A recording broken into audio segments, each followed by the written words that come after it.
Okay, Yes. saan po kayo ngayon? Saan ako ngayon? Pare, Ah, ilan taon ka anong na? status niyo? Hiwalay. Hiwalay din. Oo, hiwalay. 54 pala ako. Ako 55. Sa November. Ah, So 54 lamang. ayun po. Anong status niyo, ma'am? Hiwalay, kasal po kayo? Oo, kasal. Mga ilang Ikaw, taon na ho? siguro mga 12 or 13. Tagal na. Oo, matagal na. Ako 7 years above mo, pero kasal din. Nakasal din. Ah, Ilan ang anak mo?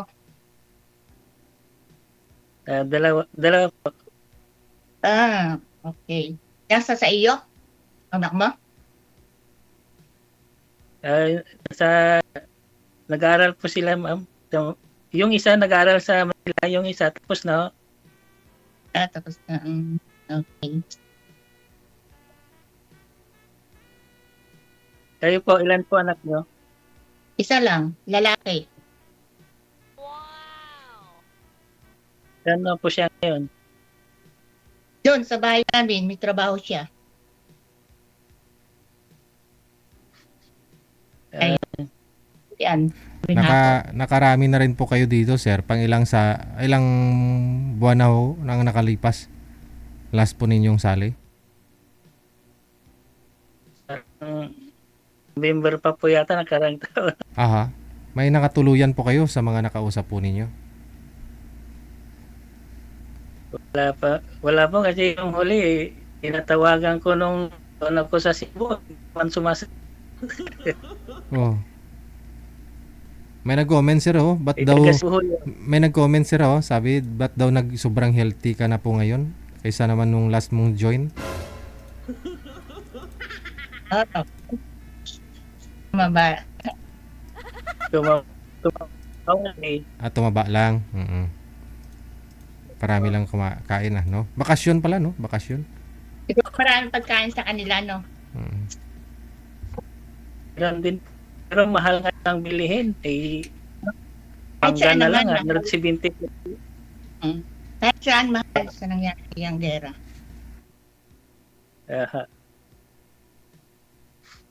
Kailan pong balik nyo? Ay, 2027. Kasi kababalik ko lang nung January. 2 years contract ulit.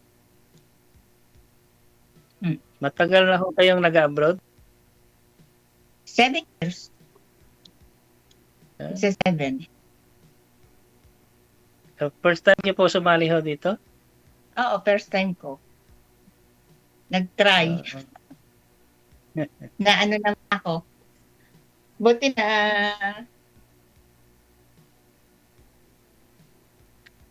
kayo, anong hanap buhay niyo diyan? Anong trabaho niyo? Government employee po, ma'am. Government. Okay.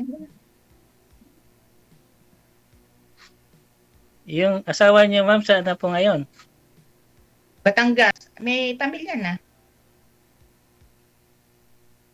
Pero magkalapit lang po kayo ng lugar. Malayo. Quezon Province ako. Siya, Batangas. Parang maghiwalay na. Oo, magkalayo.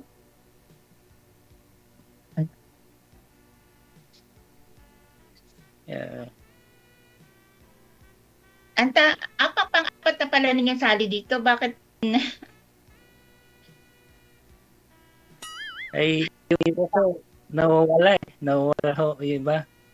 Nawawala. Yung asawa nyo, may asawa na rin? Hindi ko na, wala na akong contact, ma'am. Wala na. Ayaw na akong pauwiin eh. kumbaga, kayo yung umalis sa bahay nyo. Ganon. Ako na lang kaya ayaw na rin akong tanggapin eh. Baka may naging problema kayo noong ano.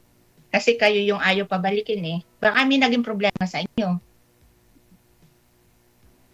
Eh siya po ang sinabi na akong maghanap nga ng kuan. Hanapin ng sarili eh. Ayaw na rin niya magsama kami. Sa Pangasinan po yun, sir? Ito po sa Palawan po, DJ. I mean, tubong taga Pangasinan ka? Hindi po sa Cagayan Valley ho. Cagayan Valley. Layo tapos napadpad po kayo dyan? Ito po sa trabaho lang kasi po. Si misis mo, taga saan po? Taga Cagayan Valley din? Nandito rin ho sa Palawan ho. Pero magkalayo. Okay. Kasi diba teacher kayo dyan? So nung nagtuturo po kayo, saan po kayo malapit kay misis mo? O dyan ngayon sa tinitirahan niyo po? Magkalayo na po kami nung po ay nasa Kwanho yun. 300 kilometer po ang distance namin. 300. Okay. So, dati, dyan na po talaga kayo nagsistay. Tapos malayo lang ho siya. Dati magkapit po. Isang ko lang. Nung nahiwalay na ako, yun na. Saka ho na kayo napadpad dyan. Dyan na po kayo nag-apply. Ganon. Dito rin sa ibang munisipyo lang ho. Pero team din sa Palawan ho. Pero yung mga anak nyo andun po sa kanya? Yung panganay ho, yung pangalawa ay yung bunso sa Manila po. Okay. Nag-aaral. So wala po kayong kasama sa mga anak mo? Ayun. Wala po. Kung magbakasyon lang yun, kakita po kami. Okay.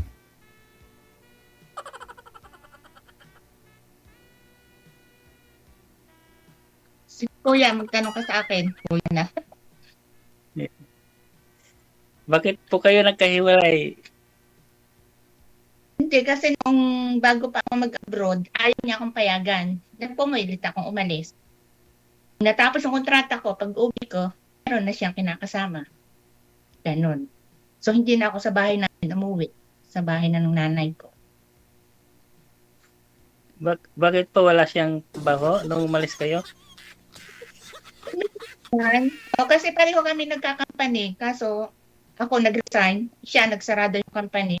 So, ang naging buhay niya, mag-tricycle, ganon. Kaya naisipan ko mag-abroad. Kumbaga, wala ng permanent trabaho. Ayaw niya talaga kayong magkahiwalay ng ayaw niya talaga payagang umalis. Ako lang talaga yung pumilit at saka gusto ko din ma-experience yung sabi nga nila, maganda daw yung buhay sa abroad.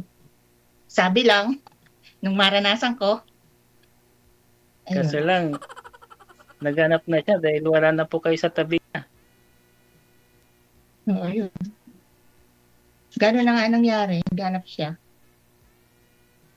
Ito po talaga nangyayari pag napalayo sa isa't isa, nagkakaroon nga ng kwan. Madami. Yeah.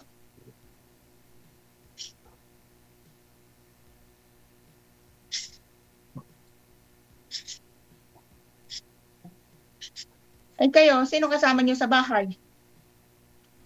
Mag-isa lang namuhay dyan? Opo. Mag-isa lang. Mahirap din na mag-isa. Kaya Kausap. nagkahanap din ako ng kausap minsan. No? Mm-hmm.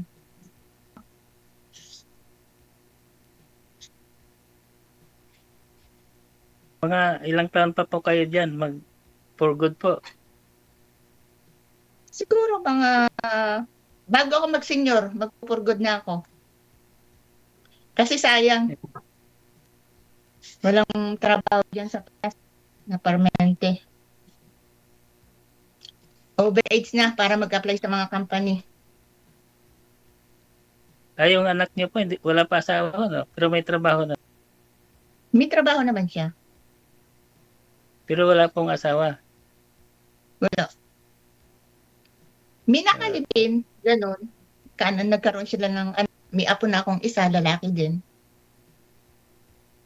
mm. Ganun. Saan po sila nakatira? Ano, live-in lang, pero ano na, umalis na din yung babae, nag-abroad din. Ay, yung apo ko, dun sa bahay noong parents noong ng babae. Nung ako yung umuwi, yung kinuha namin, yung apo ko. Tapos after ako umalis, ibinalik na uli namin kasi walang maiiwan sa bahay. Mm. Ay, so yung bahay niyo po sa Quezon, bali, conjugal Galing. po niyo. Oo. Di, may mana pa yung asawa po niyo doon. Hindi naman, ewan ko lang. Ayun nga ang nagiging problema ngayon eh.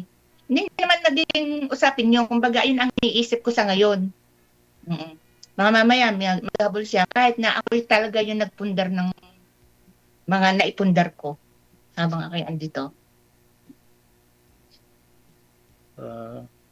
Yun pong problema sa mga property pagdating. Yun ang problema sa kasal, oo. Pati Yung sa mga ganun. lupa. Hindi pa nangyayari, naiisip mo na yung mga pwedeng mangyari. Kasi hanggat hindi kayo na anal, may karapatan pa siya doon. Pero ako naman ang nagsumikap pa ng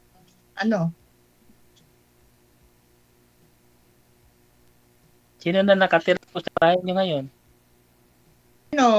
nung nakaraan, ang anak ko sa Laguna nagtatrabaho, sarado yun. Kumbaga, monthly lang napupuntahan. Nakala. Tapos, minsan, ilang buwan, 3 months, yung pinapuntahan lang ng mga kapatid ko, binibisita. Ay ngayon siya na finish contract, doon na nag-apply sa Quezon. Makakapag-uwi na siya. Lagi na may tao sa bahay ngayon. Gan. Malapit lang ako sa Kabayan. Malapit naman. Siguro mula bayan mga 5 minutes. Ganun. Or 10 minutes. 5 to 10 minutes. Ano po yung capital ng Quezon? Quezon?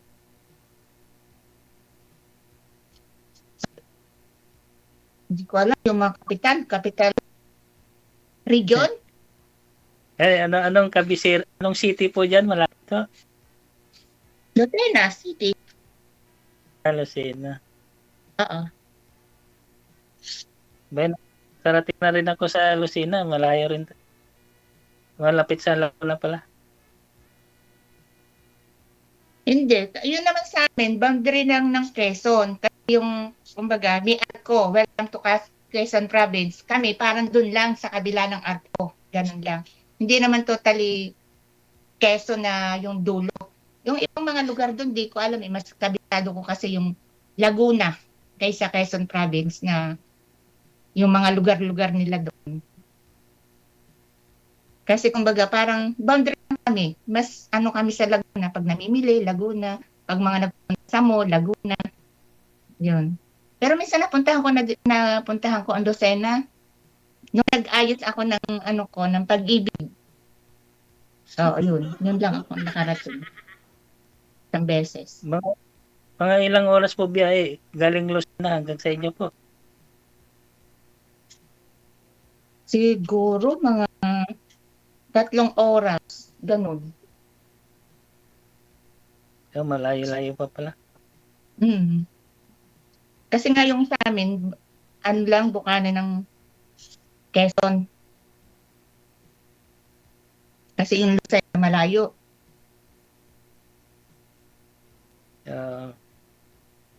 Yung mga Tagkawayan. Malapit kami sa Candelaria, Quezon. Ganun. Alam mo yung Candelaria? Yung bukana din lang yun ng Quezon. Ay, yung Atimunan, malapit po. Napakalayo nun. Naririnig ko lang yun. Hindi ko kayo napupuntahan.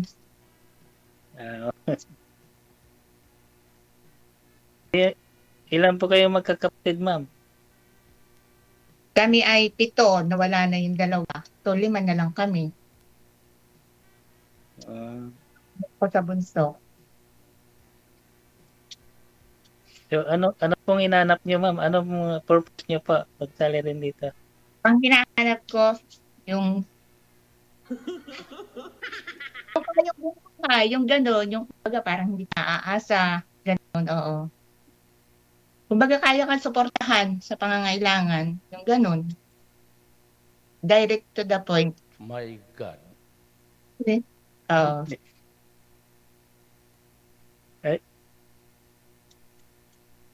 Yung siguro bago kayo makauwi, marami na kayong ipon. Kaya yun lang kuan. Pagka ako umuwi, may pinagagawa akong something na ano sa bahay ko o may ano, lagi ako may project pag uuwi kahit na yung maliit na ano, basta may napupuntahan yung pera para hindi masayang yung pagpapagod ko dito. Ganon. Hindi naman sa madami, kumbaga na ano lang.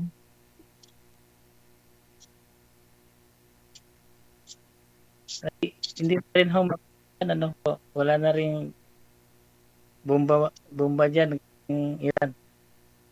Wala na. Wala pa sa ngayon, pero nag-uusap pa ang Iran at saka ang ano, ang US. 2 weeks pa daw ulit. Pag hindi uli nagkasundo, saka pa daw ulit. Awan ko sa kanila. Pero ngayon, stop na. Habang nag-uusap. Pero noong nakaraan, nakakatakot dito. Panay ang bomba, sirin, yung mga drone. Maririnig mo talaga, yumayanig ang mga building. Ay, Bawas pa rin. Sorry. Sorry.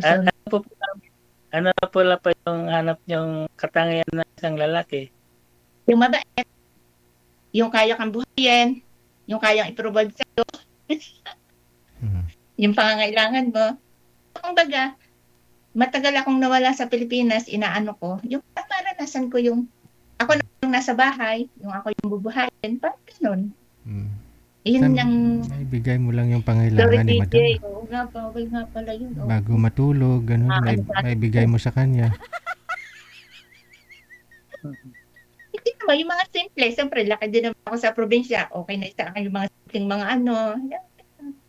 Hindi naman, basta yung may pagkain ka araw-araw, yung hindi ka nagugutom, yung pagkailangan mo, andyan na. Simpleng hindi naman tayo laki sa Manila na para magpa-social-social, ganun. Kung mag-alis man yung pila mo, may napupuntahan, yung ganun. May farm ba kayo, ma'am, o bukid? Wala naman.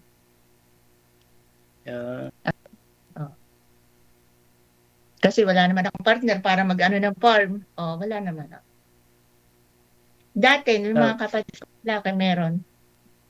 Kaso may mga kanya-kanya ng sa kanila na yun. Wala na po kayong mamanahin ng bukid?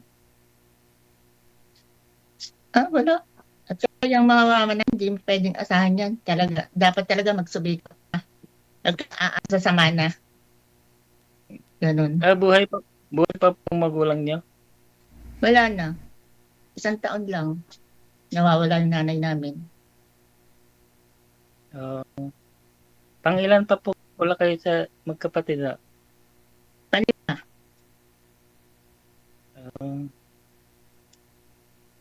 Bali, ilang bahay po? Ilang? 4. 4.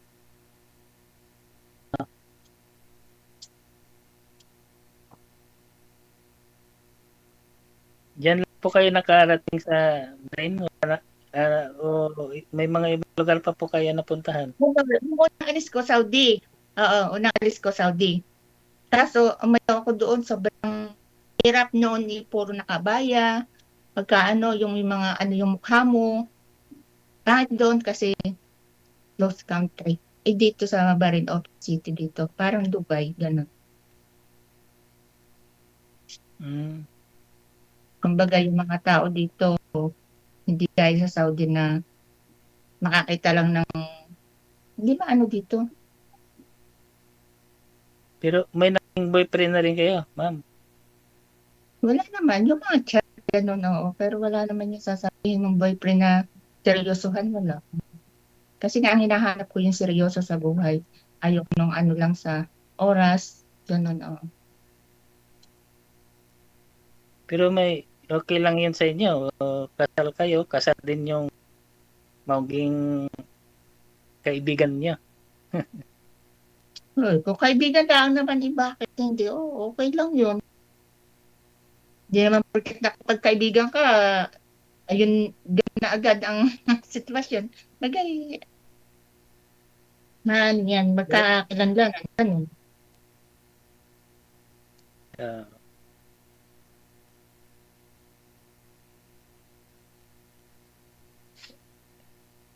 yung pag-uwi niyo po, walang naniligaw sa inyo? Pag nakauwi po kayo? Oo, meron naman, kaso hindi nga sila ano kasi na umaalis ako. Boyfriend mo Hindi yun, ma'am? natin masasabing wala. Oo. Boyfriend niyo po Kasi talaga yun, ma'am? Boyfriend mo niyo po? Hindi naman, hindi. Ligaw Baga lang. parang mga napaparamdam sila, gustong mag-ano. Ay ako, focus talaga muna ako sa ngayon dito sa pagtatrabaho ko sa ibang bansa. Oo. Medyo malayo lang ho kayo ni Sakto nga. sir. Palawan ho siya. Ikaw ho na sa Quezon Province, no? Pero depende sa pag-uusap.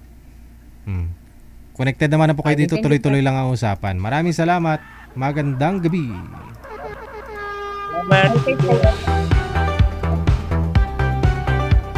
Nagarami ka na, sir. Good luck, ha?